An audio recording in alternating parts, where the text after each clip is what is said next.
nous clôturons notre journée d'études par une table ronde qui a la difficile peut-être mission de revenir un tout petit peu sur ce qu'on a vu dans la journée, mais ce n'est pas l'objectif principal.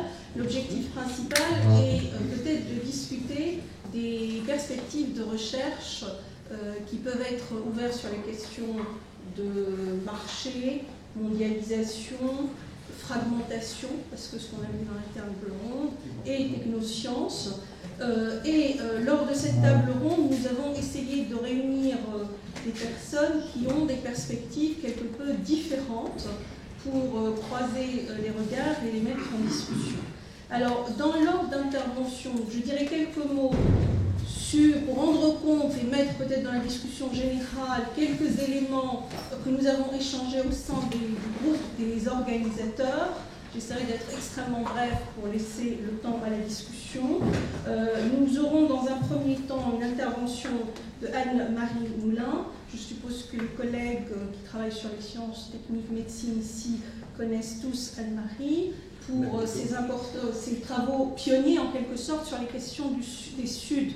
Donc Anne-Marie est directrice de recherche émérite au CNRS, membre du laboratoire Sphère, ses nombreux travaux, mais peut-être que je laisserai le temps à chaque intervenant de dire quelques mots sur ces travaux. C'est à partir de quelle perspective vous intervenez, on vous présenter ce que vous présentez.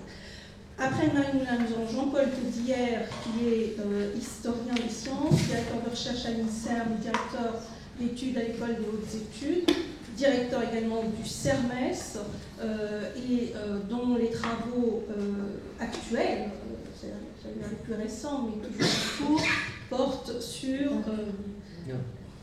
Non, c'est pas un pionnier des études du Sud. C'est un rallié. C'est pas un pionnier, c'est un rallié. C'est un rallié des études au Sud.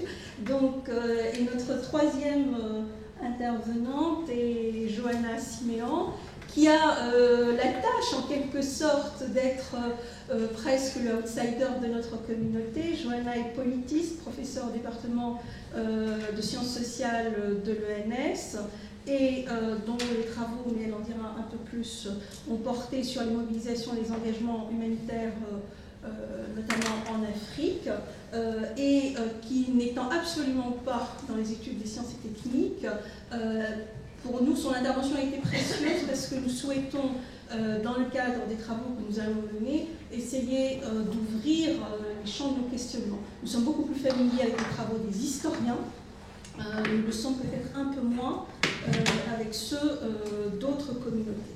Alors, très rapidement, dans les échanges multiples que nous avons eus au sein du groupe, échanges électroniques, vu que nous étions dans différentes parties du monde, ce qui est tout à fait intéressant pour des gens qui souhaitent travailler justement sur différentes régions du monde et sur les questions du Sud.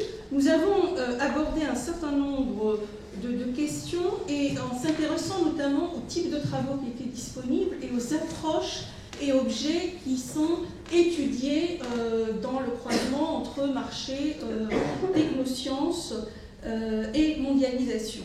Et pour simplifier la présentation, je vais évoquer 5 éléments. D'abord, 5 thèmes, approches que nous avons abordés, qui ne sont absolument pas, qui n'ont pas la prétention de tout couvrir, mais qui nous semblaient celles qui revenaient le plus dans les Science and Technology Studies. Je dis exprès en anglais parce que ça permet de regrouper à la fois l'histoire des sciences, des technologies et les STS.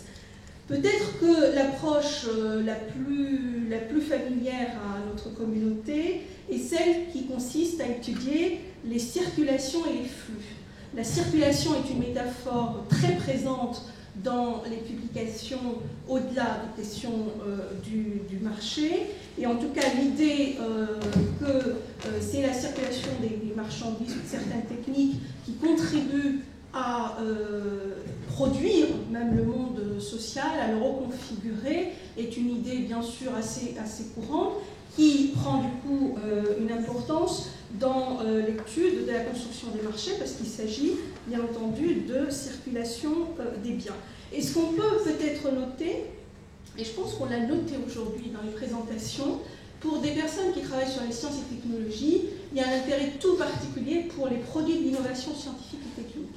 Nous restons fascinés, en quelque sorte, par les communautés que nous étudions. Je fais exprès de durcir le trait. Je pense que David a fait la remarque ce matin par ces communautés qui produisent en permanence des nouveaux objets techno-scientifiques. Et lorsque nous parlons des marchés, de la construction des marchés, nous parlons essentiellement de nouveaux produits, de nouvelles inventions, etc. Et nous oublions parfois que toute une partie du marché, je pense notamment aux produits chimiques par exemple, sont des marchés de vieux produits qui ne sont en rien innovants, qui sont sales, mais qui continuent à construire ce qui circule dans le monde. Donc à ces travaux sur les produits innovants, on peut peut-être noter que ce qui s'est transformé dans le type d'études qui ont été élaborées ces dernières années, et peut-être qu'on y reviendra dans la discussion, c'est l'intérêt croissant pour les produits ou pour certaines technologies dites traditionnelles, les médecines traditionnelles, certaines plantes, avec une interrogation très, qui est plus ou moins importante sur la notion du traditionnel et ses différents modes d'invention parfois, d'adaptation. Mais en tout cas, il est évident que dans les travaux les plus récents, on a un important infléchissement avec cet intérêt pour des produits ou des objets qui n'étaient pas traditionnellement pris en compte dans les études sur les technosciences. Alors, à côté de cette approche qui est plus sur la circulation des objets, on a une autre tradition, et je vais très vite, on pourra y revenir, qui est plus récente également, qui est celle qui essaye d'étudier les flux de matière, qui s'inspire plutôt de l'histoire environnementale, une histoire extrêmement matérialiste, qui essaye de suivre justement la construction d'un certain nombre de marchés, en essayant de reconstituer à l'échelle internationale et sur le plan historique certains flux de matière, avec l'idée de montrer les asymétries, l'échange inégal. Bien sûr, c'est une idée qui vient des mouvements dont on a parlé ce matin, des mouvements d'inspiration marxiste et tiers-mondiste, mais qui a connu un renouveau très important avec l'histoire environnementale, avec la tentative de démontrer ce qu'est l'échange inégal, qui est inégal économiquement, mais inégal sur un plan écologique. Et là, on a toute une école autour de ces questions-là. Donc voilà ce qu'il en est très rapidement de la question des flux et des circulations. La deuxième chose qui nous semble maintenant assez bien établie dans les études de sciences et techniques, c'est la question des infrastructures. C'est un mot qui est extrêmement utilisé dans la littérature et qui d'ailleurs va recouvrir des choses extrêmement différentes. On a parlé aujourd'hui d'infrastructures de marché. Il y a bien sûr une tradition qui étudie ce type d'éléments sur la construction des bourses, le type d'équations qu'il faut, etc. Mais ce n'est pas à cela que je pensais en premier, mais plutôt à des infrastructures matérielles constituées de réseaux de transport, l'importance du conteneur, par exemple pour le commerce international, le travail de construction des routes pour pouvoir faire circuler les marchandises, etc. Et en tout cas l'importance des infrastructures de communication, par exemple, pour construire ces marchés internationaux. Et dans ces infrastructures, il ne s'agit pas simplement d'étudier les aspects techniques, mais bien entendu de montrer comment ces infrastructures peuvent être un concentré de politique. Je pense notamment aux travaux d'un certain nombre d'historiens sur la technopolitique au sens de technique et de politique concentrée.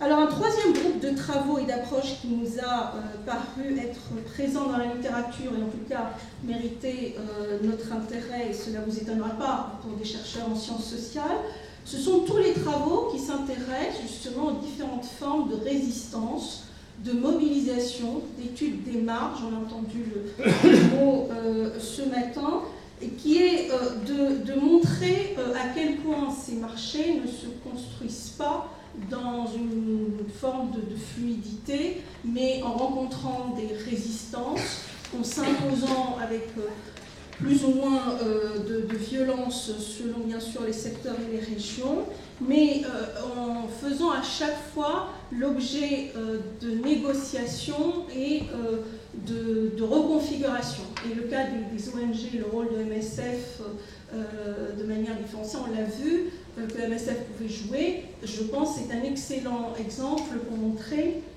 comment des mouvements sociaux, là dans ce cas-là c'est pas un mouvement social, c'est une ONG, mais on peut avoir aussi l'étude de mouvements sociaux qui peuvent peser sur la manière dont les multinationales, les industriels vont penser leur stratégie. On peut penser, par exemple, à tout le mouvement de reconnaissance de la responsabilité sociale et environnementale suite à des mobilisations, parfois y compris sur l'environmental justice aux États-Unis, qui vont avoir une répercussion sur tout le discours de reverdir l'économie pour la rendre plus acceptable dans un certain nombre de régions. Mais on a aussi des oppositions plus radicales, notamment en Amérique latine, sur la contestation de l'accaparement des terres, qui est un mouvement qui s'internationalise. Et la question de ces différentes formes de résistance et de contestation, bien sûr, pose aux chercheurs en sciences sociales le problème de savoir comment on qualifie les rapports sociaux qui peuvent exister dans le déploiement de ces marchés.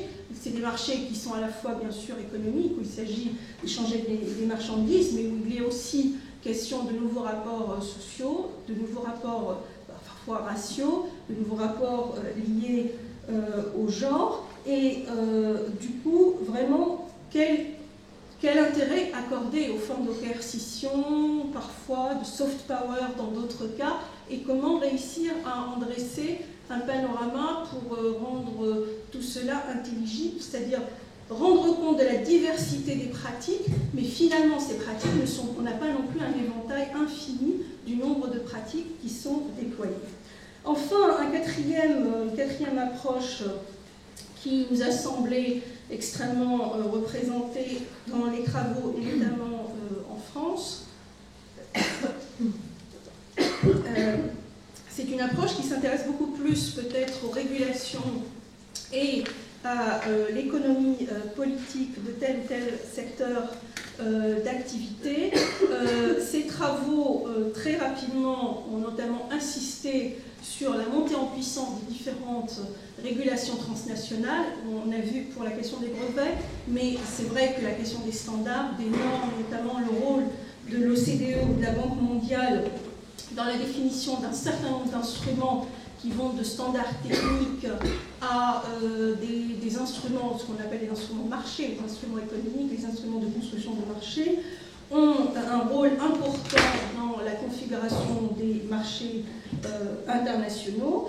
Et dans ces travaux sur les régulations, il y a une insistance sur les nouveaux modes peut-être de gouvernement à l'échelle internationale et comment ces modes de gouvernement se déploient sur des terrains plus locaux, avec aussi une autre idée qui est que les pays du Sud, et avec tous les guillemets qu'on a vus ce matin, peuvent servir de terrain d'expérimentation à un certain nombre de pratiques, que ce soit sur c'était un petit, mais surtout les modes d'organisation de la santé parfois, mais aussi dans la gestion municipale et la financiarisation de certain nombre d'activités, et générer des pratiques qui peuvent par la suite être exportées, y compris dans les pays du Nord. Tout cela dans le cadre de régulations parfois mises en place par la Banque mondiale. Et ces travaux, c'est-à-dire on a à la fois des travaux sur l'international, le niveau transnational, mais ce sont des travaux extrêmement attentifs à ce qui se passe localement dans certaines régions. Enfin, je dirais que la question, là je vais peut-être cet aspect-là, je vais le laisser pour la discussion, la question de l'économie politique d'un certain nombre de secteurs, la transformation de ce qu'est la valeur dans les processus qu'on observe ces dernières années est une question qui retient l'attention d'un certain nombre d'acteurs. mais ce n'est pas simplement des questions théoriques, elles se déploient aussi sur un terrain pratique. Par exemple, à partir de la question des formes d'organisation du travail qu'on voit se mettre en place. Nous l'avons évoqué ce matin avec tout le travail clinique que Mathieu a mis en avant, ou encore on peut évoquer la question de la sous-traitance qui se déploie à l'échelle internationale. On l'a vu pour la recherche et les nouveaux clusters de recherche, mais aussi une forme de fragmentation parfois du travail. Dans des secteurs où on voit réapparaître un travail plus individualisé, l'ubérisation, mais pas Uber, mais par exemple dans la gestion des déchets, la manière dont la gestion des déchets est organisée à l'échelle internationale. En tout cas, il y a un certain nombre de questions qui peuvent être abordées dans le cadre des études de marchés mondiaux.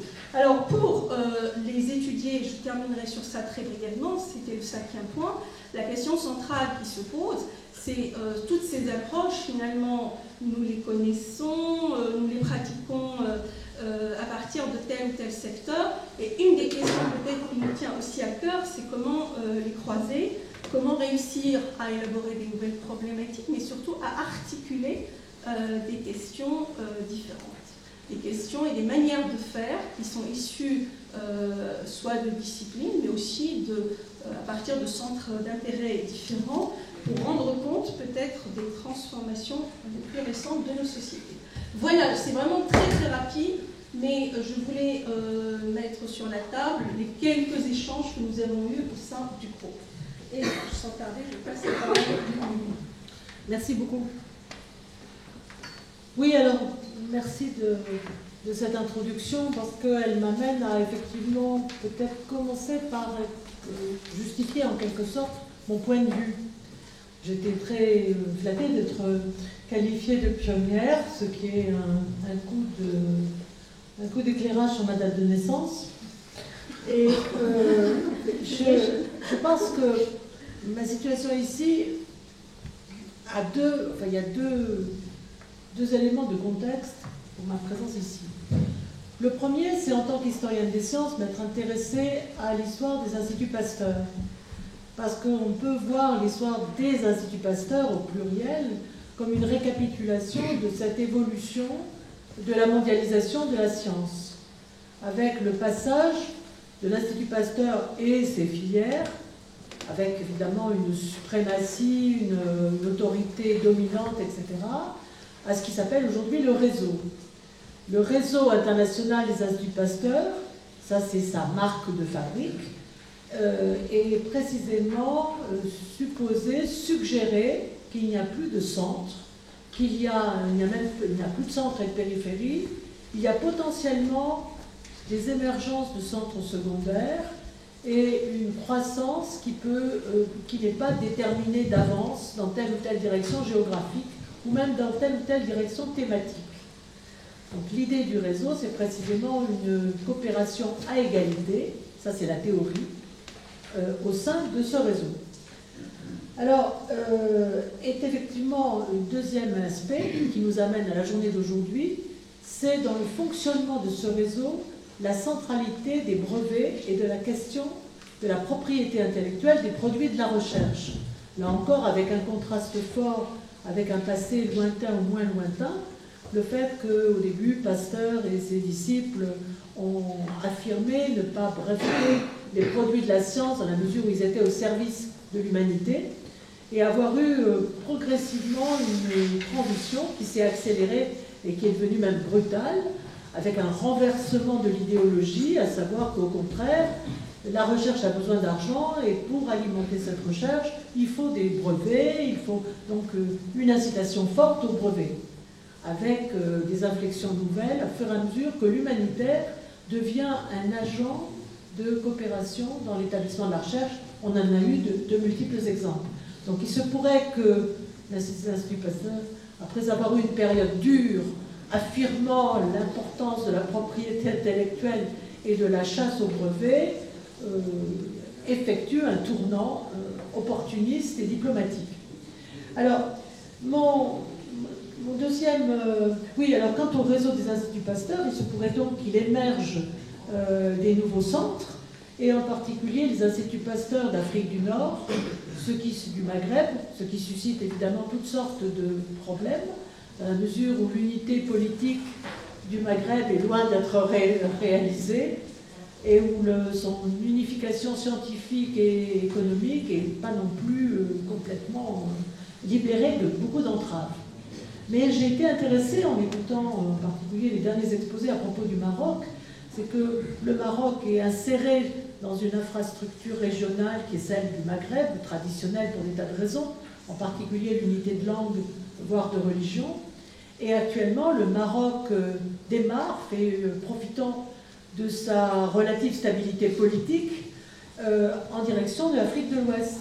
Le roi fait sans arrêt des voyages en Afrique de l'Ouest, et on voit bien comment les brevets, il a été question du traitement pour l'hépatite C, mais il y a d'autres candidats, pourraient s'inscrire dans cette nouvelle politique d'ouverture politique et économique avec les pays d'Afrique de l'Ouest. C'est là un développement récent et extrêmement intense.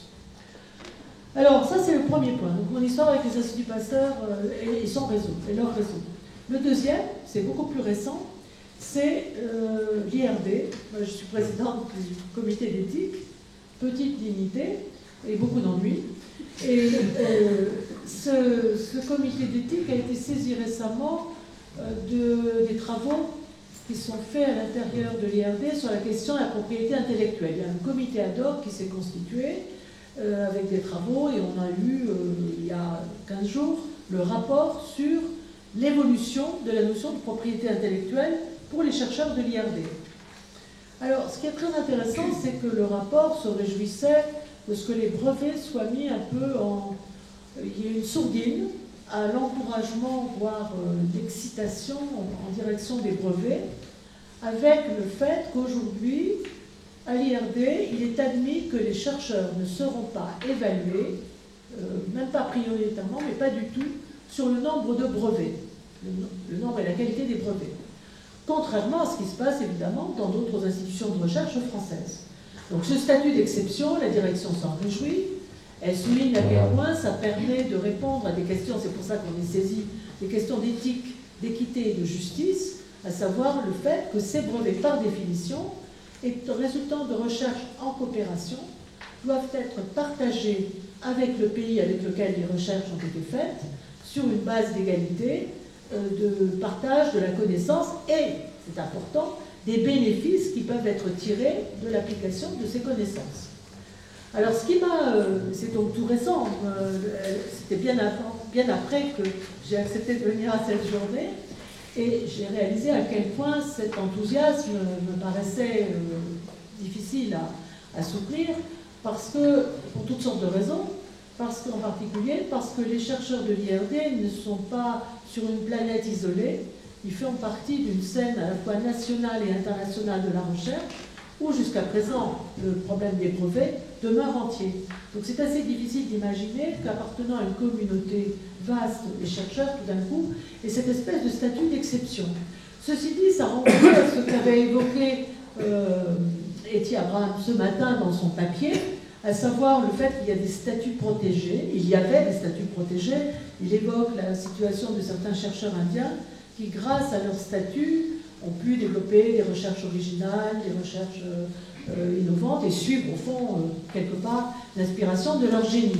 Alors, est-ce qu'on peut imaginer que les chercheurs de l'IRD sur la planète science puissent évoluer avec un statut protégé qui ne leur fasse pas obligation de gagner le plus possible d'argent et de rapporter des brevets à la maison mère?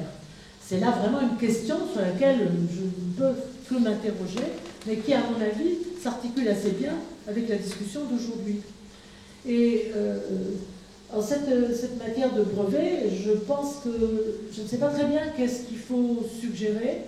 Il y avait évidemment un argument méchant, qui était que peut-être que l'IRD était ravi de cette occasion de se débarrasser d'un certain nombre de brevets qui, bien loin de lui rapporter de l'argent, en fait, pèsent, puisque, comme vous savez, le fait de créer des brevets, de les entretenir, etc., c'est extrêmement coûteux et il semble qu'à l'IRD, en fait, il y ait très peu de brevets qui rapportent réellement à la caisse courante et il y en a quelques-uns, mais en nombre très réduit.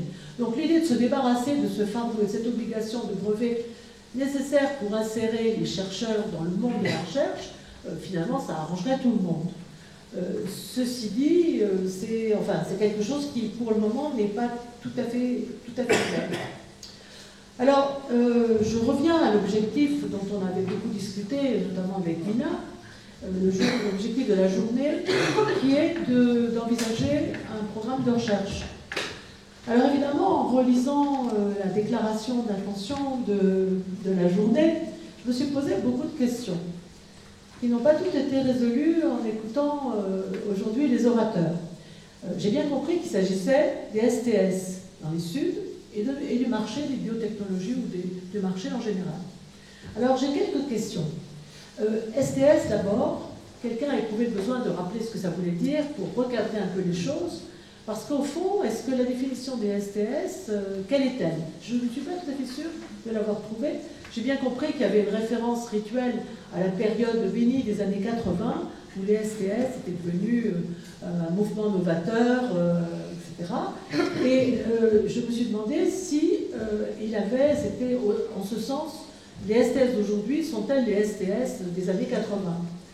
En particulier, ce qui me paraissait important à l'époque, c'était l'assistance sur les pratiques de laboratoire, l'abandon un peu d'une histoire des idées, des concepts, pour se centrer de façon anthropo-sociologique à ce qui se passe réellement sur le terrain, et aussi au fameux principe de symétrie, à savoir examiner toutes les recherches de pointe ou pas de pointe, abouties ou au contraire en situation d'échec, de leur appliquer une méthodologie uniforme. Je pense aussi que ce qui a été souvent souligné par Rigas, à savoir le fait que maintenant, il y a des chercheurs, y compris des STS, dans de nombreux pays où il n'y en avait pas il y a quelques années, qu'est-ce que ça a changé? Et là, j'ai aussi une question, parce qu'effectivement, il y a une multiplication des chercheurs, disons en sciences sociales, pour ne pas parler des STS tout de suite, et qui devraient diversifier la pensée et aboutir à des recherches intéressantes, originales et sur un plan d'égalité intellectuelle. En fait, mais là j'exprime tout haut des doutes qui sont peut-être un peu particuliers, moi j'enseigne à Alexandrie, en Égypte, et autant je suis frappée par le fait qu'il y a une multiplication effectivement des chercheurs et des communautés, une apparition de communautés dans des pays qui n'en avaient pas, comme le Cameroun ou la Guinée, tout récemment, qui vient de créer un enseignement de sciences sociales à la faculté de Conakry. Et en fait, donc, d'une certaine façon, il y a une intensification, une multiplication de cette communauté, mais en même temps, je suis frappée par l'encadrement, plus ou moins volontaire, que se donnent les membres de cette communauté en essayant au maximum de s'aligner sur les normes internationales, plus exactement sur le langage international. Je suis très très frappée par le fait que, par rapport à autrefois où il y avait des travaux un peu naïfs, un peu, etc., qui décrivaient telle ou telle technique ou telle innovation dans tel ou tel pays, le fait que maintenant, il y a une sorte de langue de bois qui s'est solidifiée, réifiée, et qui consiste essentiellement à montrer qu'on est au fait du langage, des codes et des objectifs dans le reste du monde. Et en particulier dans le domaine de la médecine, pour vous donner un exemple, c'est l'idée que il y a un évangile, qui est les objectifs de l'OMS pour le millénaire.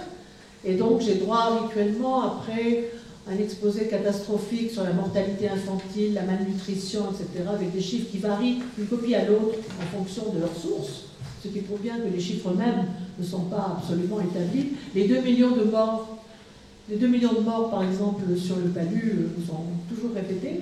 Le fait qu'après ça, on explique comment les sciences sociales vont pouvoir adapter ces objectifs, le travail pour ces objectifs, pour répondre aux normes qui ont été posées par l'OMS, par exemple, comprendre pourquoi les femmes refusent avec obstinément d'allaiter une demi-heure après l'accouchement, montre en main, à supposer qu'elles aient une montre. Alors, voilà, je finirai pour dire que, donc, je pense qu'il faut bien savoir ce qu'on entend par STS. savoir comment les STS sont appropriés à leur manière par les différentes communautés, y compris communauté nationale, ou comme l'a souligné Ilana ce matin, les différentes communautés, il n'y a pas une communauté nationale, il y a des communautés qui peuvent refléter aussi des points de vue différents. Et je pense que le médicament n'est qu'un exemple, bien sûr, mais que c'est un exemple qui me paraît particulièrement privilégié. Je finirai là-dessus pour souligner combien le médicament m'est apparu tout à fait le sujet en quelque sorte idéal. D'abord parce que le médicament associe, vous l'avez évoqué tout à l'heure, le passé, le présent et l'avenir. Le médicament permet de traiter de toutes les questions de la tradition, des plantes, de la pharmacopée locale, etc. Et puis évidemment l'aspect innovant. Donc on a un sujet qui est un sujet monde, et tout à fait adapté à une réflexion sur la globalisation et en particulier sur les pays du Sud, quelle que soit leur diversité, parce qu'un des points quand même un peu gênants, c'est que Sud maintenant est un mot qui déborde, qui éclate, qui n'est plus utilisable pour associer, mettre dans le même panier l'Inde, la Chine, Haïti et la Colombie. Alors ça c'est l'aspect donc histoire et innovation. L'aspect évidemment propriété intellectuelle, on en a beaucoup parlé et je pense que c'est particulièrement intéressant. Un bon exemple étant aussi l'histoire de la personnalisation du médicament, avec la possibilité d'avoir des courts-circuits. La mondialisation du médicament pourrait se faire maintenant en bouleversant les pharmacies, qu'elles soient traditionnelles, officielles, classiques, biomédicales, sur le trottoir ou complètement clandestines. Maintenant, il y a une possibilité de court-circuit avec les industries pharmaceutiques qui s'adresseraient directement pour écouler leurs médicaments aux clients, grâce à l'informatique et à la disposition des réseaux. Et à ce moment-là, on aurait donc une planète complètement court-circuitant les professionnels de médecine et s'adressant directement aux clients, y compris par le biais de l'invocation de la médecine personnalisée, avec ce qui est peut-être futuriste, mais qui devient un argument très fort, la personnalisation du médicament, comme le vaccin. Le vaccin était un vaccin de masse, par définition, à Manhattan, les années 78, et en même temps, maintenant, très fort l'idée que non, il faut un vaccin adapté à la génétique, au fait que l'individu est ou non bon ou mauvais répondeur, etc. Et apparemment, c'est quelque chose sur lequel les firmes pharmaceutiques, avec l'aide justement de communautés dans les pays concernés, sont en train de travailler. Voilà, je terminerai donc là-dessus. J'espère que j'ai un peu évoqué des éléments pour l'ouverture d'un programme qui serait, et c'est ça un peu l'ambiguïté en vous écoutant, d'observation des STS ou de réalisation de contribution des STS, qui n'est pas tout à fait la même chose, en particulier à propos de la constitution et de l'évolution d'un marché des connaissances et d'un marché des médicaments. Et se rappeler que le mot liberté, qui est un beau mot pour liberté, etc., est employé souvent à propos du marché. La libéralisation, liberté, est aussi à l'origine du mot et comporte quand même bien des zones d'ombre.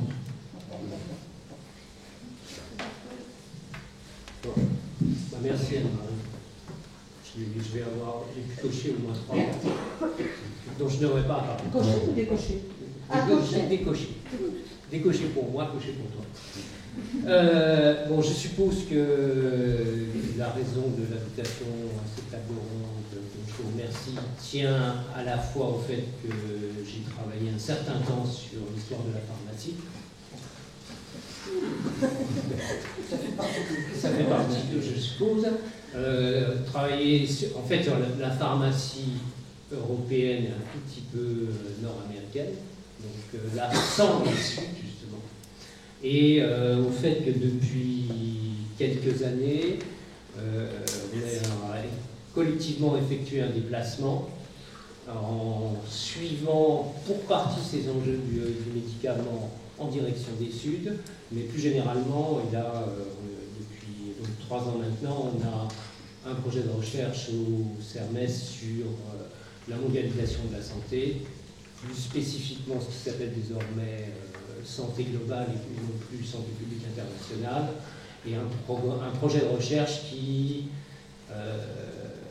en mêlant histoire et anthropologie, cherche à la fois analyser ce que sont les processus de mondialisation de la santé, mais là en s'en tenant pas seulement aux médicaments, plus généralement, à essayer de comprendre comment s'est fait la transition entre ce qu'on peut caractériser comme deux régimes assez différents de relations entre acteurs, outils, formes de savoir et formes d'intervention. Donc d'un côté, ce qui s'est passé dans toute la période dominée d'une certaine façon par le système des Nations Unies, un gouvernement international, jusque dans les années 80, et puis les conséquences de la très profonde réorganisation à la fois des marchés, du gouvernement mondial de l'économie, mais aussi des pratiques de santé qui est intervenue depuis, et qui est à l'origine, disons, du fait qu'on a quelque chose qui s'appelle santé globale aujourd'hui, et qui est aussi un dispositif institutionnel d'une nature différente. Donc ce que je voudrais faire juste avec les quelques remarques introductives à cette table ronde, c'est revenir vraiment sur la question qui était posée sur les marchés mondiaux des technosciences. Donc je ne toucherai pas au STS ou à peine. Et essayer de reposer cette question-là en partant de tout l'acquis, d'une certaine manière, des travaux sur les technosciences, qui est d'une part cette approche par la construction sociale, donc le fait qu'il s'agit de processus qui vont mêler acteurs, objets, usages et usage et forme de savoir, et l'enjeu c'est celui de toutes les relations entre ces éléments-là, mais aussi le bénéfice de travaux qui essayent au moins de tenir ensemble les différentes échelles. Donc du coup, de ne pas prendre simplement mondialisation autour du global, des acteurs qui se pensent et agissent comme globalisés, mais autour de ces différentes échelles, et bon, le vocable qui est devenu presque la loi franca de ce point de vue-là, c'est celui plus local, même si ça va bien au-delà simplement de la dialectique entre local et global. Alors, si on se pose la question de, en fait, qu'est-ce que fait ou ferait un décentrement de perspective où, au lieu, en général, de privilégier un point de départ euro-américain et du coup des explorations qui vont d'une certaine manière suivre les objets, les savoirs, les acteurs des technosciences dans des espaces qui ne sont plus nécessairement ceux de l'innovation directe, mais ceux de leur circulation beaucoup plus générale. Qu'est-ce que ça ferait si l'on prenait très au sérieux la question des Suds? Et quand je dis les Suds, je tiens compte à peut-être ne pas jeter totalement le bébé avec l'eau du bain au nom de la diversité, de l'hétérogénéité de ce que sont les différents pays que l'on met dans les Suds. Le passage au pluriel était un révélateur de ce point de vue-là, y compris leur hétérogénéité et leur diversité interne, mais de conserver les Suds comme un symptôme, c'est-à-dire comme le marqueur d'un enjeu qui a à voir avec des inégalités et des rapports de pouvoir qui sont extrêmement profonds et qui du coup vont se décliner différemment pour ces différents Suds, mais qui nonobstant sont historiquement, et c'est là c'était toute l'importance de l'insistance sur le post-colonial, ont une pertinence historique et restent continuer à avoir une pertinence en termes disons de limites ou d'enjeux de l'uniformisation associée à la mondialisation. Et là, je pense par exemple à tout ce qui ne va pas beaucoup se déplacer ou ne va pas beaucoup circuler.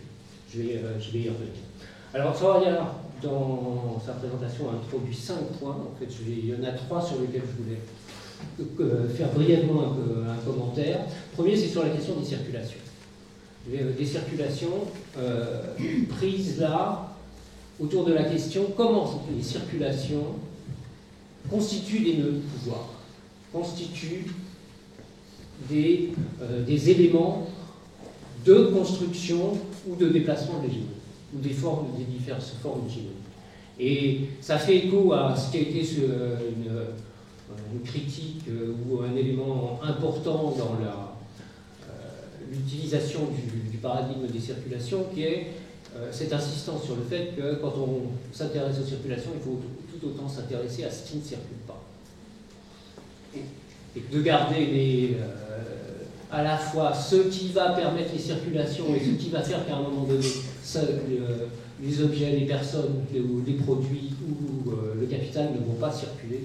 Et je pense qu'une chose importante à garder en tête. Je vous donne juste un exemple qui était très frappant, c'est à nouveau dans les travaux sur la santé et sur la pharmacie à l'échelle mondialisée récemment. Il y a eu tout un intérêt pour la question des essais cliniques et du déplacement des essais cliniques vers les pays d'abord d'Europe de l'Est et puis ensuite vers l'Asie et tout particulièrement vers l'Inde. Si on prend les choses à un horizon temporel un tout petit peu plus long que celui dans lequel s'inscrivait la route, c'est-à-dire là, après 10 ou 15 ans de ce phénomène de délocalisation des essais cliniques, le bilan, il est celui d'un côté d'une délocalisation effective par rapport à ce qu'était la situation des années 70 ou 80, où 100% des essais cliniques étaient réalisés en Europe ou aux États-Unis, mais on n'est jamais qu'à 5%. Donc là, il y a aussi d'une certaine manière raison à garder dans l'appréciation des phénomènes, et ça rejoint la remarque qui était faite par Soria sur la question de la fascination pour certaines innovations, certains dispositifs d'innovation. Alors, ce qui m'a fasciné dans la discussion d'aujourd'hui, moi, c'est ce qui a émergé, en particulier autour de la présentation de Udi, sur les nouveaux centres, sur le fait que les 30 dernières années, en fait, de par la montée des pays émergents, de par le déplacement majeur d'un certain nombre de centres de production, de par la constitution de ces nouveaux marchés centrés sur l'Asie en particulier, on aurait un nouveau multicentrisme et on aurait potentiellement là, avec un grand point d'interrogation, et ce serait l'enjeu d'exploration spécifique, de nouvelles formes d'hégémonie. Excellente illustration, là aussi à peine touché du doigt dans ce que l'on a commencé à travailler sur la santé globale, c'est ce qui se passe en Afrique aujourd'hui avec les multiples formes d'intervention de la Chine, qui devient d'une certaine manière le premier opérateur dans la construction et la conduite des hôpitaux en Afrique aujourd'hui. Et avec du coup toutes les questions qu'on peut se poser sur qu'est-ce que c'est le rapport entre ces formes d'intervention-là et puis ce qu'était l'aide classique apportée par les anciennes puissances coloniales, que ce soit la France ou la Grande-Bretagne. Bon. Alors, comment ça joue sur les marchés? Je veux juste prendre un exemple vous parler un tout petit peu d'un séminaire qu'on a organisé l'été dernier avec Kaushik Sundararajan et qui portait sur la question du biocapital. Donc, comme une de ces zones dont l'exploration a été très importante et qui en même temps peut nous apprendre beaucoup sur ces nouveaux horizons des marchés mondiaux. Et l'enjeu du séminaire, c'était un peu de se poser la question de qu'est-ce qui se joue du côté des Suds, au sens où une bonne partie de la littérature qui a porté sur le biocapital et sur les biotechnologies s'est centrée sur ce qu'on peut appeler l'effet de bulle. L'effet de bulle au sens d'un secteur centré sur la recherche, sur la valorisation des acquis de propriété intellectuelle, centré sur les liens très forts au marché financier et au capital risque, donc des formes de marché particuliers, principalement centrées sur le pays du Nord, et surtout un secteur ou un domaine ayant finalement peu de lien avec la production. Et avec, du coup, ce qui est le cœur de la mondialisation contemporaine, qui est cette délocalisation de la fabrication des produits et du coup de leur circulation.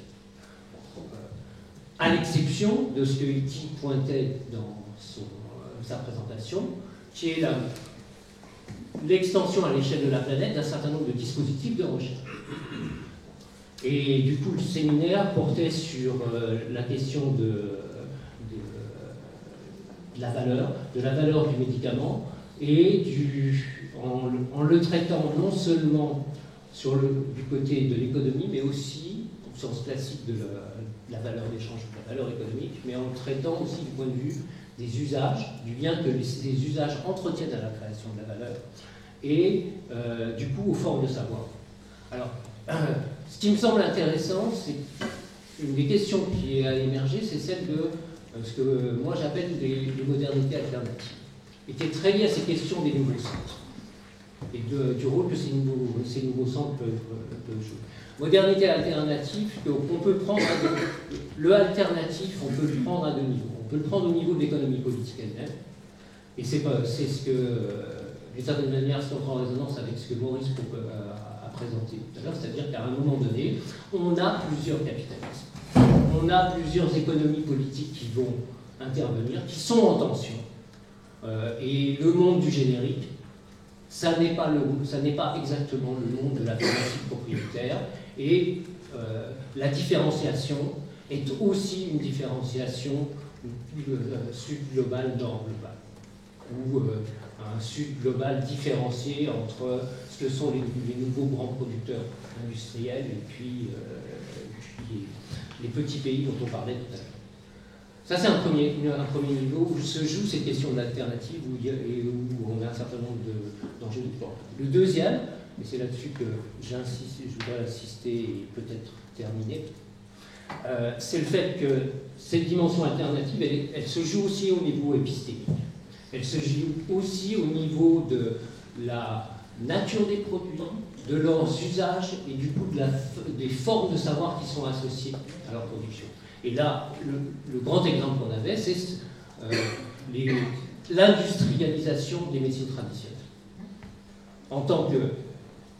C'est à la fois un nouvel univers capitalistique, dans la mesure où les entreprises qui sont engagées aujourd'hui dans cette industrialisation des médecines traditionnelles opèrent avec toute une série d'outils et de façons de créer des marchés qui sont tout à fait identiques à celles de la pharmacie.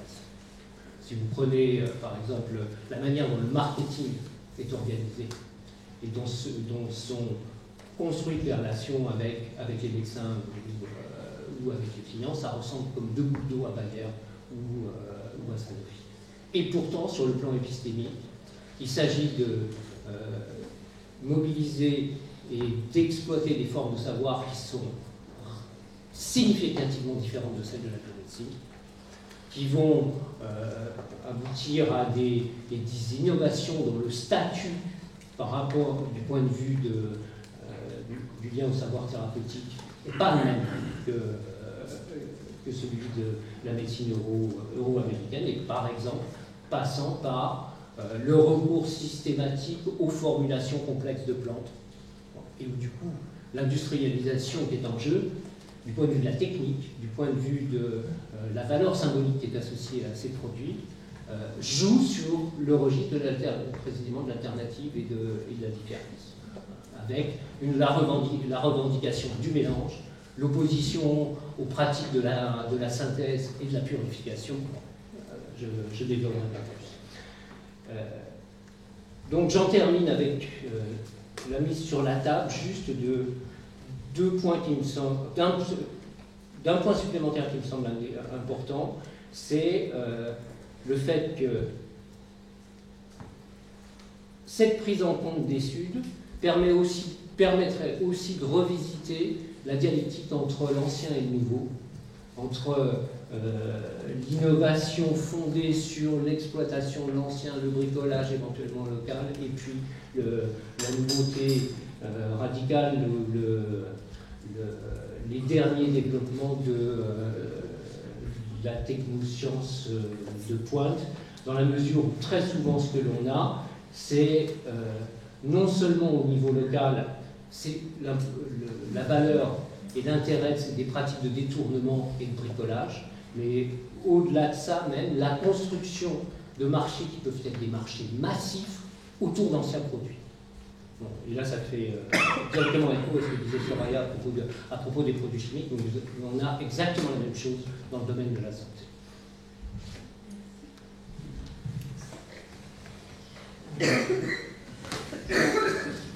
Merci d'avoir contribué à mon formation permanente, puisque je suis un peu en position de Candide sur les STS. Alors avec un point de départ malgré tout qui est que, ayant travaillé sur les questions humanitaires en Afrique de l'Ouest à la fin des années 90, j'avais été amenée effectivement à rencontrer certains de ces scientifiques et techniques. J'ai retrouvé le Plum Peanut en particulier. Par ailleurs, le fait peut-être d'avoir travaillé en sociologie internationale sur les stratégies d'enquête internationale, ça pouvait faire sens ici. Alors je voudrais dire tout d'abord, voilà, ce dans quoi je me retrouve vraiment et dans l'appel à contribution et dans plusieurs choses que je viens d'entendre. Je pense que je me retrouve très bien dans comment dire, l'idée du matérialisme, en tout cas comme stratégie de terrain. Je pense qu'on peut avoir des approches de terrain robustement matérialistes, ce qui est autre chose que d'avoir un principe strictement matérialiste d'interprétation. Il me semble que c'est toujours intéressant de faire la sociologie du billet d'avion. Ça ne veut pas dire ensuite que la personne qui paie le billet d'avion est toujours celle qui arrive à imposer son agenda, mais c'est quand même un bon point de départ, me semble-t-il. Et de la même façon que la matérialité, on trouve ça dans les questions d'histoire environnementale. Dans le travail de Timothy Mitchell, ça a été évoqué ce matin sur le fait que le charbon, c'est pas fluide par rapport au pétrole ou à d'autres types, ou à du solaire décentralisé. Et donc à la fois cette question très matérialiste, et évidemment dans le cas africain, j'ai principalement travaillé au Mali, un tout petit peu au Sénégal et au Kenya, mais bon, essentiellement au Mali. Sachant que dans le cas africain, il me semble qu'il y a autre chose qui vient et qui justifie un petit peu de décomposer ce qu'on dit quand on dit Sud. C'est qu'une des modalités des Suds, c'est évidemment, mais pas pour tout le monde, l'expérience coloniale, et dans ce cas, la violence du discours scientiste dans l'expérience coloniale. Voilà, toute l'histoire en fait de l'environnement, par exemple, c'est une histoire de l'incompétence environnementale des Africains qui sont affichus de prendre soin de leur continent. Donc c'est ce que dit Diane Davis, par exemple, sur les mythes environnementaux de la conquête de l'Algérie, où on passe son temps à présenter des Bédouins qui auraient massacré ce qui aurait été l'ancien grenier à blé de Rome. Et encore aujourd'hui, tout un ensemble de discours, par exemple, sur la déforestation en Afrique, c'est ces malheureuses africaines qui n'ont pas d'autre choix que finalement d'être les bourreaux de leur propre environnement par voilà, une espèce d'incompétence un peu fatale qui serait qu'il faut aller brûler toujours plus de bois pour cuisiner et que ce qui va sauver l'Afrique forcément c'est le réchaud solaire. Voilà. Donc il y a comme ça des récits et d'hier sous une forme extraordinairement coercitive et qui servent à fixer les populations, à les contrôler et à expliquer quelles sont les bonnes ressources, comment il faut les protéger et ce que serait l'incompétence des Africains. Bon, et tout ce que nous montre l'anthropologie du développement, c'est comment le discours colonial a été extraordinairement aveugle et en principe et en pratique à ce que pouvaient être les compétences techniques. Et j'ai pas envie d'utiliser le terme traditionnel parce que je pense que l'énonciation du traditionnel c'est aussi un des registres aujourd'hui légitimes pour s'exprimer et pour faire valoir des droits, comme si on avait de plus en plus de mal à parler et à revendiquer les droits, sauf au nom de autochtonie, savoir traditionnel, savoir millénaire qui serait volé par le Nord. Comme si c'était de plus en plus difficile de dire mais non, en tant que citoyen, étant ici, j'ai des droits à ça. Que ça, c'est difficilement entendable, sauf si on joue la case de plus en plus, autochtonie, tradition, indigénisme et performance de son authenticité, je pense.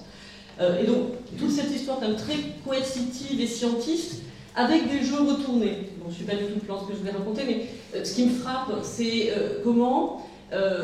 en gros, à l'égard des colonisés, il faut quand même leur expliquer qu'ils sont un peu idiots et engoncés dans la tradition, mais dès qu'ils jouent évidemment le jeu de la modernité et de la science, il faut leur expliquer qu'ils deviennent dénaturés et que ça ne va pas du tout, et que quand même, il faudrait plutôt coller à sa tradition, plutôt que être dans la mimicry, bien sûr, de la science et de la modernité. Le livre de Conklin sur Mission to Civilize au Sénégal, elle montre bien qu'à partir du moment où ceux qui sont désignés comme les évolués et sur lesquels l'appareil colonial, à certains moments historiques, prétend jouer, à partir du moment où ce groupe-là revendique des droits en disant ben, on est capable, on a fait les mêmes études, etc., tout d'un coup on va se souvenir qu'il y a des chefs traditionnels beaucoup plus réactionnaires et sur lesquels il serait peut-être mieux de s'appuyer à nouveau parce que ces évolués sont embêtants.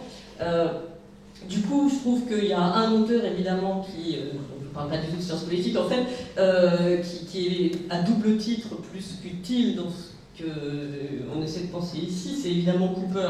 Pas seulement Cooper qui dit à quoi sert le concept de mondialisation pour dire attention, dans mondialisation, il y a deux problèmes, mondialisation, l'idée qu'il y aurait un système unique de connexion qui se passerait maintenant, que ce système serait aplanissant, qu'il y aurait un marché totalement libre partout des capitaux, c'est évidemment beaucoup plus tramé d'États, de guichets, de barrières, de gardes-barrières, un peu partout. Mais le Cooper également qui explique ce qui se passe dans le colonialisme tardif avec la pensée du développement, et là aussi sur ces jeux renversés entre la science et le reste. Cooper dit quelque part la pensée du développement, enfin les colonisateurs pensaient que le développement était ce qui donnerait une nouvelle jeunesse à la colonisation en proposant un projet de progrès sympathique et ouvert à tout le monde. Ils oubliaient juste une chose, c'est que si le développement était quelque chose que l'on pouvait faire en s'appuyant sur la science, les colonisés pouvaient très bien se dire, là encore, ça aussi on peut le faire, c'est pas la propriété de quiconque que de pouvoir s'appuyer sur la science. Donc, je pense qu'il y aurait des choses assez utiles sur finalement, c'est une chose très bête, c'est dit de l'extérieur de la sociologie des sciences et des STS, mais la science à un moment c'est simplement un des discours du vrai disponible et qui permet de partir dans des luttes contre d'autres genres, et donc la science à un moment c'est ce qui est. C'est pour ça que c'était en effet dommage d'oublier le marxisme et les revendications appuyées et sur le marxisme et ou sur la science ou sur le marxisme comme science. Qu'est-ce qu'un discours tenu pour vrai dans des luttes, fussent-elles des luttes asymétriques? Et c'est pour ça que la science évidemment peut être utile aux dominés. Donc voilà ce que ça pouvait m'inspirer du côté à la fois de la question des Suds, c'est à la fois l'histoire de la colonisation, l'histoire du développement et de l'alliance spécifique du développement avec la science, qui n'est qu'une des modalités d'ailleurs d'alliance, puisque le développement peut très bien jouer la tradition, le développement peut très bien jouer la religion, le développement peut très bien jouer tout ce qui marche à un moment où ça marche pour capturer le monde social, si le développement est pensé d'abord comme une pratique de mobilisation, de population en direction d'un but. Donc voilà, deux, trois choses sur lesquelles je pouvais à la fois me retrouver ou parfois proposer peut-être un tout petit peu de nuance sur mondialisation. Deux, trois idées également que ça m'inspire. Alors, l'autochtonie, j'ai déjà évoqué. La question... La question de l'extraversion aussi, tout simplement, telle que la formule Jean-François Bayard et d'autres, c'est-à-dire la question de l'extraversion, c'est une des façons de penser le rapport actif des dominés, et en tout cas des acteurs des Suds, on va dire comme ça, à l'égard de l'international, fût-ce dans une situation asymétrique, mais éventuellement pour asseoir leur pouvoir local. Et ça serait intéressant peut-être de cartographier ce que sont les cartes des alliances scientifiques et au niveau étatique et au niveau des universités. Je pense que ce qui a été fait un petit peu du côté de la sociologie de la mondialisation des guerres de Falais, on peut avoir des critiques à l'égard du modèle Hugues-Desalé, disons dans certains c'est très systématique, mais l'idée que plein de processus de circulation, d'exportation, de toute une série de savoirs de gouvernement, parmi lesquels évidemment les sciences circulent, ont à voir parfois avec des effets ultra-locaux. Et donc comment on localise l'international, en essayant de réfléchir Alors, je pense à quelque chose qui est par exemple l'alternative dispute resolution et toutes les techniques de réconciliation post-conflit. Bon, dont Sandrine Lefranc montre bien comment ça part à un moment de certaines universités américaines qui ont travaillé sur l'alternative dispute resolution et qui essaient de trouver de nouveaux espaces pour faire circuler ça. Il me semble que ça pourrait très très bien fonctionner aussi sur une cartographie des transformations universitaires internationales, où on va chercher des étudiants en sciences aujourd'hui, comment circulent les étudiants en sciences aujourd'hui, de quelle façon on va aux États-Unis, quelles universités recrutent, quels étudiants, etc. Petite parenthèse, il y avait une grande fierté au Mali à évoquer un Premier ministre de la transition qui était cher Modibo Diarra, qu'on présentait comme l'astrophysicien de la NASA, qui avait en fait travaillé sur un programme de vulgarisation de la NASA à l'égard du grand public, mais qui était, en même temps, vraiment mis en avant d'abord historiquement comme personnalité de la société civile, ensuite comme Premier ministre de la transition, ce qui permettait de mettre de côté qu'il était aussi gendre de Moussa Traoré, et qui est maintenant patron de Microsoft Afrique. Et c'est assez intéressant de voir que c'est quelqu'un qui fait sa thèse à Pierre-Marie Curie en France et qui ensuite va faire la suite de son cursus aux États-Unis et effectivement travailler un peu à la NASA. Donc qu'est-ce que c'est aussi que ces circuits d'internationalisation des étudiants en sciences et de quelle façon ça va favoriser aussi à la fois de la circulation de la circulation de savoir, de la circulation de personnes et des revendications de fierté nationale appuyées sur quel type de science.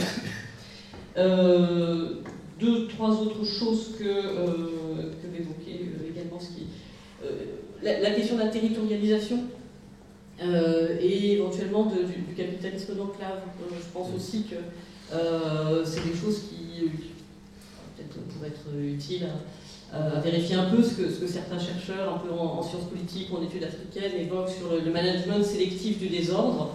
Je ne sais plus qui évoquait le fait que il y a quelque chose de pire, il y a quelque chose de pire que de ne pas être exploité par le capitalisme, qui est de pire que d'être exploité par le capitalisme, qui est de ne pas l'être. Il me semble qu'il y a aussi dans les espaces extractifs qui peuvent concentrer parfois à la fois tout un ensemble de savoirs technologiques durs. Il peut y avoir un très très fort clivage territorial entre ce qui est le petit groupe des populations ayant accès à l'emploi dans ces espaces et les autres groupes de populations. Donc, le management sélectif du désordre. Il me semble enfin que, rien que cette question, l'environnement, je regarde un peu sur standards énormes. Il y a un dernier point sur ce qui est des stratégies empiriques spécifiquement. Une chose très classique, quand on travaille sur des espaces qui ne sont pas totalement cartographiés ou dont justement on voudrait dresser la cartographie, il y a pas 50 façons de faire. On peut suivre les gens, évidemment on les suit entre plusieurs institutions publiques, privées, intermédiaires ou autres. On peut suivre l'argent évidemment, on peut suivre des dispositifs techniques et leur circulation. Qu'est-ce que j'avais mis de côté sur les stratégies d'enquête nation, brevet, concession, l'amende. Je vais retrouver ça, je suis désolée, c'est le problème d'arriver à ce... Voilà. La question des acteurs de la certification et des bureaux d'études. Il me semble que, là encore, quelques réflexes issus de la sociologie du développement, parce que le développement, c'est, me semble-t-il, un des grands discours, tout simplement, des politiques publiques, voire du politique en général, dans pas mal de Sud. Et qui convie aussi, évidemment, tout un ensemble de monde de l'expertise. Et du coup, les populations qui sont les plus intéressantes à étudier, c'est toute cette population proliférante des bureaux d'études, des intermédiaires, des certificateurs qui vont garantir les filières. Là encore, je raisonne vraiment par analogie sur ce que je vois un petit peu sur le bio et le développement durable, où en fait, on est sur les logiques ISO, quoi, les logiques ISO de qualité ou autres, où il y a un cahier des charges, et où ce sont des intermédiaires payés qui vont être payés pour certifier telle ou telle qualité de la filière, ou le fait qu'il n'y aura pas d'enfants qui travailleront, par exemple, à la récolte du cacao, si on veut le certifier comme durable, et ce faisant, on essaiera éventuellement de faire partir les enfants si le mercredi après-midi, après l'école, ils donnent un coup de main. Et ce petit monde-là, enfin ce gros monde-là, finalement, des certificateurs, des intermédiaires, des adjuvants de la mise sur le marché et de la mise sur le marché aux bonnes normes, il me semble que ça pourrait être un des lieux de l'enquête empirique pas inintéressant. Bon. Je pense que je peux m'arrêter là sur 2-3 choses en tout cas qui m'ont fait réagir dans ce qui a été évoqué. Je suis sûre que je me rappellerai d'autres choses que vous avez écrites après. Mais voilà, en tout cas, ce que ça m'évoque. Alors, merci pour l'éclairage. Je propose de tout de suite passer la parole à la salle, c'est-à-dire qu'on ouvre la discussion. J'ai un dernier point, juste, tout dernier point, excusez-moi. Je me disais bien que j'avais oublié un truc qui me venait en tête. Excusez-moi. C'est la question, voilà, du point de vue de la science politique, même si la question du lobbying des firmes a été évoquée, je trouvais qu'on parlait quand même pas toujours des arbitrages que peuvent faire les États, les gouvernements des Suds, notamment pour protéger leurs marchés nationaux. Alors là encore, c'est un raisonnement analogique à partir de ce que je vois sur la protection des marchés nationaux en matière agricole, où on a très souvent tendance à raisonner en opposant un Nord hostile et déversant ses produits, ce qui n'est pas faux, hein, déversement du poulet congelé d'Europe sur le marché camerounais, et un Sud incapable de se défendre. Alors il y a des cas dans lesquels on a des négociations techniques hyper compliquées à l'OMC et où effectivement les ONG se retrouvent en première ligne pour soutenir des gouvernements qui n'ont pas toujours la palette de l'expertise technique face auquel ils se retrouvent confrontés. Il y a des cas dans lesquels les gouvernements des Suds ne font pas jouer, par exemple, les barrières douanières qu'ils pourraient faire jouer et qu'elles auraient le droit de faire jouer, hein, dans les limites de ce qui est permis à l'OMC. Alors, dans certains cas, c'est parce qu'on va craindre de la rétention bilatérale. On peut faire jouer des protections OMC, mais si c'est pour avoir une contre-gifle bilatérale de la part des États-Unis, non. Dans d'autres cas, c'est pour des choses aussi très classiques en histoire économique de l'Afrique, qui s'appellent le biais urbain, qui s'appellent comment on va favoriser les bourgeoisies des villes avides d'importation, aussi bien de consommation, des blancs très raffinés qui viennent de l'étranger, mais avides aussi de biens électroniques ou autres. Et aussi parce que les cercles du pouvoir sont intimement liés à des cercles économiques travaillant dans l'importation. Et que c'est les importateurs nationaux qui sont les premiers hostiles au fait de faire jouer de la protection des marchés nationaux. Et donc sur ce point-là, voilà, marché des technosciences, je pense que ce paramètre-là, du politique local, méritait d'être rappelé.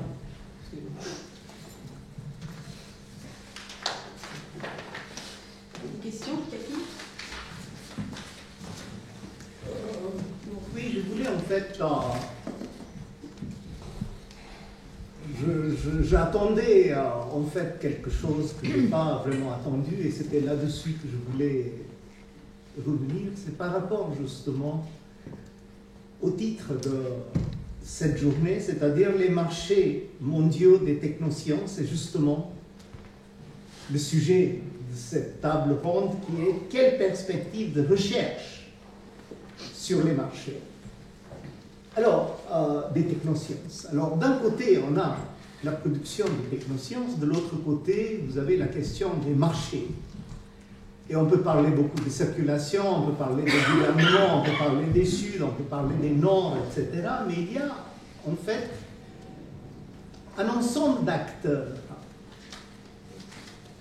qu'on appellerait des intermédiaires, quelque part, qui, en fait, sont absolument essentiels. Hein, et c'est pas, c'est-à-dire qu'ils sont conjoncturels d'une part, c'est-à-dire que c'est pas comme si les intermédiaires existent et que bon, il faut juste mettre des intermédiaires au milieu. Non, les intermédiaires eux-mêmes,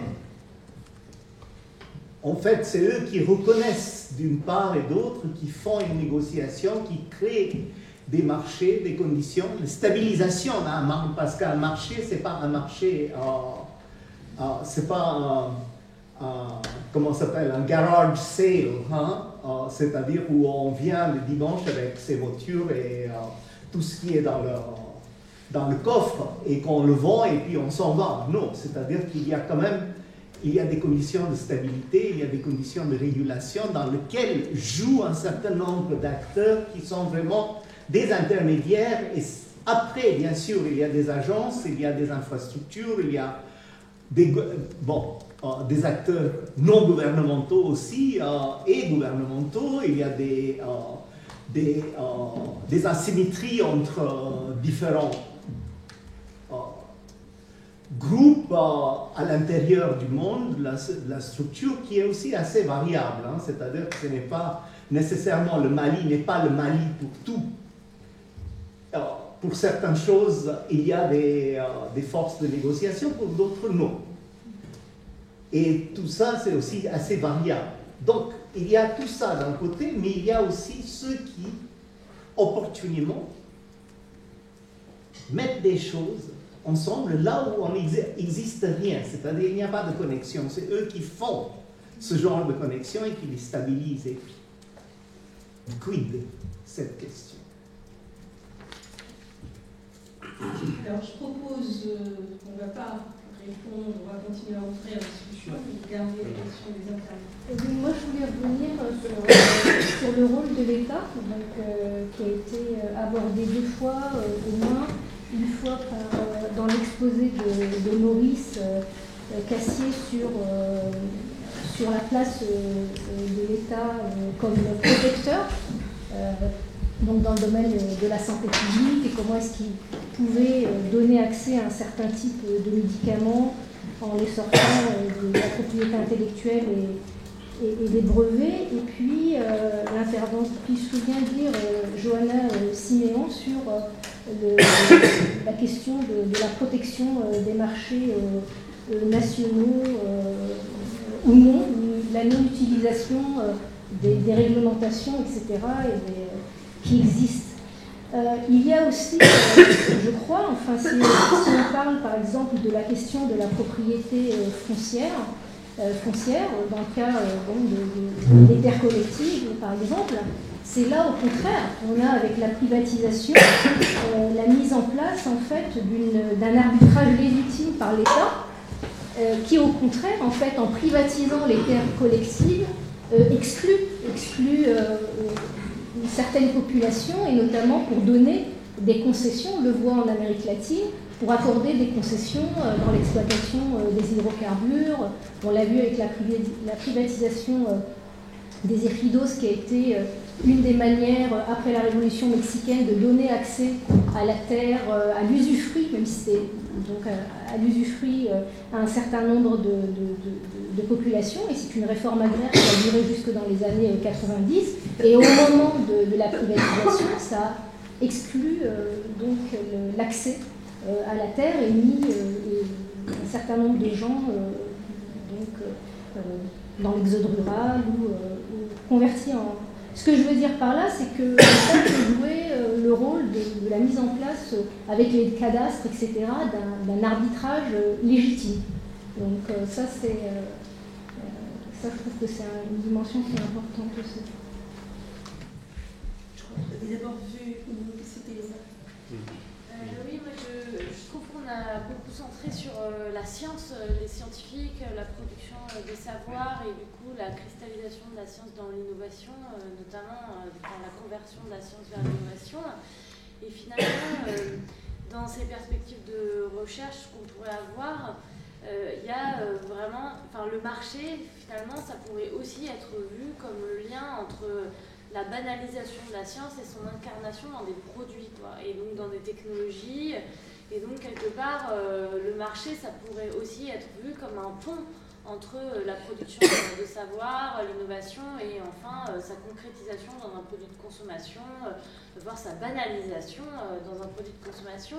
Et finalement, on la peut aborder comme ça. Donc voilà, juste je me demande si on pourrait aussi l'aborder comme ça. Oui, alors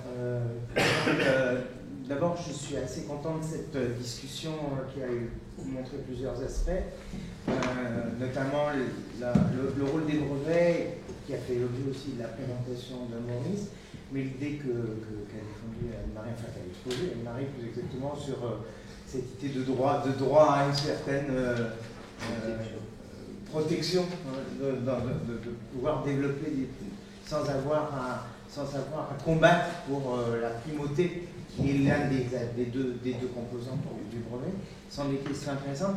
Et je pense que ça illustre parfaitement cette idée qui a été soulignée aussi bien par Soraya que par Jean-Paul sur la nécessité d'inclure la circulation des connaissances comme étant un axe central de ces travaux, parce que quand on fait circuler, quand on bouge en fait, tout simplement, quand on se déplace, on fait apparaître des enjeux qu'on ne voit pas autrement. Parce que les acteurs ne sont pas soumis aux mêmes forces et les rapports de force ne se situent pas au même endroit. Je voudrais aussi retenir de ce que j'ai entendu quelque chose qui me semble très important, c'est de se concentrer sur les mises sur le marché de tout ce qui avant ne l'était pas, ou ne l'était pas évidemment, qui est beaucoup plus important à mon avis que de se mettre à réfléchir si on fait de la bonne science ou si on protège bien les populations défavorisées, parce qu'en fait on ne les aide pas plus en parlant d'elles de manière plus particulière, mais par contre en essayant de comprendre comment se font ces mécanismes, je pense qu'on apporte beaucoup plus dans la compréhension de ces mécanismes de mise sur le marché, et je serais quand même attristé qu'on parte sur des grandes questions, je m'excuse Johanna, mais des grandes questions de sciences politiques, parce que ce n'est pas l'objet vraiment. L'objet, c'est beaucoup plus, me semble-t-il, d'essayer de comprendre ce lien très particulier qui se fait entre connaissances scientifiques développées par des scientifiques dans le contexte des institutions de recherche, avec leur rapport à des acteurs économiques et des acteurs sociaux. Et c'est une vieille question, ce n'est pas une nouvelle question, mais elle se déplace en la déplaçant ailleurs que là où on étudiait, quand j'ai commencé moi dans la carrière par exemple, on voit des choses très très différentes. Et différemment de ce qu'on voyait il y a 30 ans, où on s'intéressait que à la question du capacity building et de la constitution des communautés scientifiques, parce qu'on se rend compte qu'on a beaucoup de monde maintenant qui travaille justement sur les rapports entre les marchés, les entreprises, les ONG et les lieux de production académique de connaissances, et que cette relation, elle est peut-être ancienne pour les pays riches, elle l'est beaucoup moins pour les pays plus pauvres, elle l'a été de manière très différente dans des contextes des pays qu'on a appelés émergents, elle ne se passe pas de la même façon en Afrique du Sud qu'au Brésil ou en Inde, et c'est cette diversité-là qui me semble important de souligner concrètement. Il y avait Maurice. C'était en écoutant tout à l'heure Anne-Marie sur à la fois l'Institut Pasteur et puis l'IRD, et puis ce matin on a parlé de l'Orstorm également, et il me semble que pour parler sur les intermédiaires, en fait, qui mettent en relation les savoirs et les marchés. Je pense que les institutions scientifiques sont des intermédiaires de premier ordre pour mettre en forme justement les savoirs, pour les mettre soit sur les marchés de la propriété intellectuelle, soit sur les marchés tout court de produire des techniques. Et je pense que suivre l'histoire, les trajectoires, les changements de ces institutions dans leur mise en relation des savoirs et des marchés, c'est une chose qui pourrait être tentée, avec évidemment un des outils aussi intermédiaires qui est la propriété intellectuelle. Et pour revenir sur les savoirs traditionnels et les savoirs autochtones, etc., donc il y a effectivement des couches de nouveaux droits qui ont été donnés aux États, mais on voit que les chevilles ouvrières de cela, c'est les universitaires, qui, y compris dans les pays, ont accumulé, ont mis en forme ces connaissances, ont des pouvoirs. Et donc je pense que regarder ces actions d'intermédiation des institutions scientifiques est important. Alors sur les intermédiaires, il me semble, on parlait de propriété intellectuelle, ou on parlait de finance, il y a aussi, il faut ouvrir les intermédiaires. Les intermédiaires scientifiques, ils nous sont le plus familiers. Mais les intermédiaires juridiques, les cabinets d'avocats, on parlait des offices de propriété intellectuelle, on parlait de la finance, mais la finance, c'est des sociétés, c'est des cabinets qui sont spécialisés en plus sur telle ou telle technologie, sur le verre, sur le médicament, ils sont extrêmement précis sur l'énergie. Tous ces intermédiaires de marché qui jouent un très grand rôle, qui sont en relation d'ailleurs avec les scientifiques et avec les industriels. La propriété intellectuelle, c'est pareil. Les juristes, ils ne font pas seulement de rédiger les brevets. En fait, rédiger les brevets, ça signifie être en relation avec le scientifique et aussi avec le marché, avec l'industriel, pour savoir comment mettre en forme le brevet pour avoir avec ce brevet du pouvoir sur le marché. Donc c'est regarder ces infrastructures de mise en relation entre savoir effectivement et marché, mais en ouvrant tout le spectre des intermédiaires avec toute une division du travail qui est extrêmement sophistiquée, aussi bien que ce soit dans le domaine du droit, de la finance, des savoirs, etc., et où les institutions scientifiques, qu'elles le veuillent ou non, effectivement, sont partie prenante et sont des acteurs de premier plan. Et on revient à ce que disait Kapil ce matin sur les liens entre les négociants et le développement de la science. C'est pas nouveau, cette histoire de relation entre science et marché, mais là, il y a effectivement de nouvelles cartographies et de nouveaux systèmes d'acteurs à décrire à un temps donné. Alors, je vais redonner la parole aux participants de la table ronde, peut-être juste reprendre en quelques mots, parce que si on veut ressortir avec quelques points, la question des intermédiaires posée par Kapil, reprise par Maurice, qui pourrait être une des voies, suivre des acteurs, de fait, ce que Johanna évoquait notamment, suivre des acteurs particuliers, mais se posera la question de savoir effectivement quel choix d'intermédiaire, le fait de suivre des experts, comme on a pu le faire sur la Banque mondiale, Goldman, ce qu'il fait actuellement sur les financiarisations, les mobilisations des savoirs dans la financiarisation de la gestion municipale, etc., est un outil très puissant. Je rajouterais peut-être, pour faire le lien avec le deuxième point, qui est la question de l'État, c'est la question des transformations même des États du Sud. On en a très peu discuté aujourd'hui, c'est-à-dire en 30 ans, ou en 40 ans, ou 50 ans, les élites, il y a quand même des transformations dans les élites du Sud, dans les projets politiques qui peuvent porter comme des pratiques et qui deviennent, pour un certain nombre, des intermédiaires, des généraux sur le médicament, si je prends un peu le cas des médicaments, que ce soit l'Algérie, que ce soit l'Égypte, que je connais un peu, c'est les mêmes qui sont au gouvernement, qui donnent les autorisations, les mêmes qui contrôlent les ports, etc. Ce sont d'autres formes d'intermédiaires, parce qu'il y a des gens de venture, et donc on a une transformation même des formes d'élite à l'échelle internationale. Donc si on suit ces intermédiaires, les scientifiques, c'est une partie, j'allais dire, très minime de ces intermédiaires-là, les experts sont une partie, et il faudrait peut-être effectivement dresser la liste de ces intermédiaires. Donc je voudrais avoir la réaction des participants à la table ronde sur ça. La deuxième chose que Marine a évoquée, la question des produits de consommation. C'est-à-dire effectivement, ne pas oublier que les marchés, ce sont des produits technoscientifiques qui circulent. On travaille sur les téléphones portables. La technoscience se répond beaucoup plus par la consommation massive de ces produits. Effectivement, le suivi des produits, les flux de matière, ça, c'est une autre manière. Là, ce n'est pas des savoirs au sens académique du terme. Et je pense que c'est une tradition tout à fait établie des STS d'étudier ce genre de choses. C'est vraiment, c'est les fondateurs même des STS, et je pense qu'on a besoin de le faire à l'échelle internationale.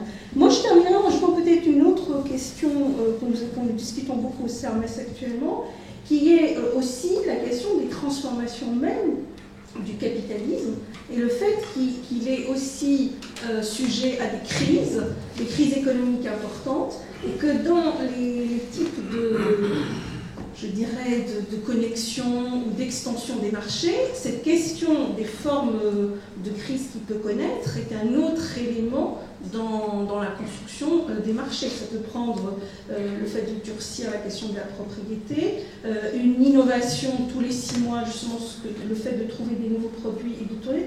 Donc on ne l'a pas tellement mis dans le tableau, mais peut-être que je voulais un tout petit peu que les uns et les autres, pas forcément en abordant ces thèmes-là, mais comment vous pouvez percevoir cette question-là, dans l'ordre que vous voulez. Sachant que nous devons absolument finir à 16h30, parce que... Bon, trois choses, et j'essaie d'être plus rapide que tout à l'heure.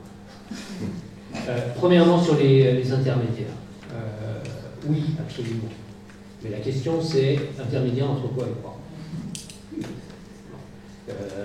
Et Maurice a très bien insisté sur un des niveaux qui est important pour nous, à partir du moment où l'enjeu, c'est quand même les sciences et les techniques, c'est intermédiaire entre les différents registres de savoir et puis des formes d'intervention. Les marchés, mais ça peut être aussi des formes de gouvernement et de mobilisation de l'expertise par les États, etc. Et du coup, par rapport à la palette d'intermédiaires que vous avez mentionné, si je voulais faire l'analogie avec l'ampleur qu'avaient les négociants et le monde du commerce dans les périodes auxquelles tu t'intéresses, Capile, pour nous aujourd'hui, c'est les entreprises et c'est les industries. Et ça, non, c'est aussi comme disaient les juristes. Dans la palette, je pense qu'il y a des hiérarchies et qu'il y a un certain nombre d'acteurs qu'on a particulièrement du mal à regarder, d'intermédiaires qu'on a du mal à regarder, qu'on n'a pas beaucoup regardé, et dans la perspective d'un programme de recherche, moi j'insisterai sur cette affaire des industriels et des entreprises et de l'analyse détaillée de qu'est-ce que sont les stratégies, les choix qui sont faits et le fait de prendre en compte sérieusement que les intérêts ne sont pas constitués a priori, qu'ils émergent et qu'ils émergent d'un certain nombre d'actions qui sont pour partie cadrées et qui sont pour partie contingentes. Bon, ça c'est la première remarque que je voulais faire. La deuxième c'est sur, du coup, voilà, c'est un peu en complément de l'idée qu'on a eu deux stratégies qui ont très bien marché, je pense, qui étaient d'un côté suivre les experts. Bon. Et ça a une très grande puissance, d'évoquer les travaux de Goldman sur la Banque mondiale, le fait de les suivre localement dans la mise en œuvre des programmes, etc. C'est extrêmement efficace. L'autre stratégie qui fonctionne bien, c'est suivre les objets. Et là, suivre certains de ces gros intermédiaires pesant lourd dans la construction des marchés, c'est nouveau. Donc, la deuxième chose, c'est sur qui a été évoqué plusieurs fois, qui est le lien entre les États, le développement, et puis les reconfigurations contemporaines, ce qu'on met souvent sous tournant néolibéral. Avec à la clé l'interrogation sur en fait la fin du développement, au sens où ça a constitué une stratégie de croissance et d'organisation du gouvernement international et des interventions des États pendant bien 3 décennies après la Deuxième Guerre mondiale. Je pense que ça, c'est une vraie frontière pour nous d'essayer de comprendre comment la configuration à la fois de production et d'utilisation des sciences et des techniques qui étaient associées au modèle développementiste est recomposée et jusqu'où elle est recomposée aujourd'hui. Et je pense tout particulièrement à une chose, c'est toute la discussion sur la privatisation que tu évoquais. Quand on prend l'entrée privatisation, alors là, privatisation comme la principale caractéristique du tournant néolibéral, on a une hétérogénéité extraordinaire entre tous les cycles dont on a parlé. on prend ce qui a pu être l'impact, par exemple, des politiques d'ajustement structurel entre l'Afrique et puis l'Asie, c'est deux mondes totalement différents. De la même manière, sur le rôle des États, même dans l'organisation de l'économie, son pilotage plus ou moins important, on a aussi des différences extraordinaires. Du coup, privatisation comme telle, à mon avis, n'est pas forcément la bonne entrée. Et qu'une des entrées autour desquelles on devrait s'interroger, c'est celle qui porte sur le déplacement de ce rapport entre les États et les marchés qui tourne autour de le fait de faire de l'État avant tout l'instrument de construction et de stabilisation d'un certain nombre de marchés. Et ce qui va avec un certain nombre d'outils et de transformation des liens, de nouveaux outils d'évaluation, de mesure et de pilotage qui construisent un autre rapport à l'économie et à la production de valeur. Et l'indice pour moi majeur de ça, c'est la place prise par toutes les politiques ou les interventions en faveur des nouvelles formes de management dans ce qui est aujourd'hui les dispositifs d'aide au développement. À commencer par le banque mondiale. Bon, moi je voulais juste dire un petit mot sur les intermédiaires. Je pense que c'est très important d'attirer l'attention sur eux et à cet égard de montrer, je suppose qu'il y a eu quand même pendant longtemps une faiblesse, pas seulement de l'expertise, mais du conseil juridique dans les pays concernés. C'est sûr que de ce point de vue-là, les États-Unis en particulier avaient une supériorité, une antériorité très, très ancienne. Deux, trois points sur effectivement la question de la privatisation des terres, parce qu'elle pose à nouveau la question de quels risques se positionnent comment par rapport à quelles entreprises internationales. Si je pense au travail de Philippe Lavigne de Delville sur sécurisation, privatisation au Bénin, il y a le discours soi-disant pro-gender de la Banque mondiale qui est si on est vraiment propriétaire de sa terre, en tant que femme on pourra faire du crédit et etc.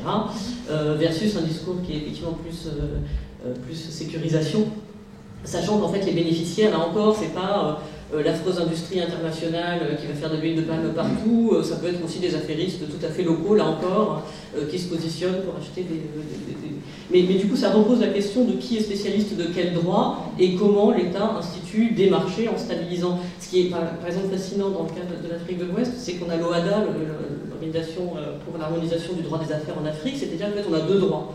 Le Pékin ordinaire, le citoyen ordinaire, il va de toute façon être maltraité du point de vue juridique, il n'aura pas accès à la justice et il l'aura de façon très, très inégale. Et quand on veut faire des affaires, on va bénéficier d'un droit plus harmonisé, plus stabilisé à l'échelle régionale avec des entrepreneurs internationaux du droit. Je pense vraiment qu'il ne faut pas lâcher sur spécifiquement le droit des affaires dans la capacité d'un certain nombre d'acteurs à instituer et stabiliser des marchés. C'est peut-être le point. Et je pense que regardez par exemple du côté de... C'est très intéressant de voir comment le vieux modèle de l'entreprise, c'est le modèle ELF, comment on fabrique la puissance de la France en recalant des espions, et le modèle récent, c'est comment on va soutenir Bolloré ou Veolia. Et donc, c'est intéressant des enquêtes sur comment Veolia aujourd'hui se positionne sur les marchés de l'environnement, l'innovation environnementale en ville. Je pense que là, il y aura un beau terrain à faire sur Veolia, et on va attraper de Veolia par exemple.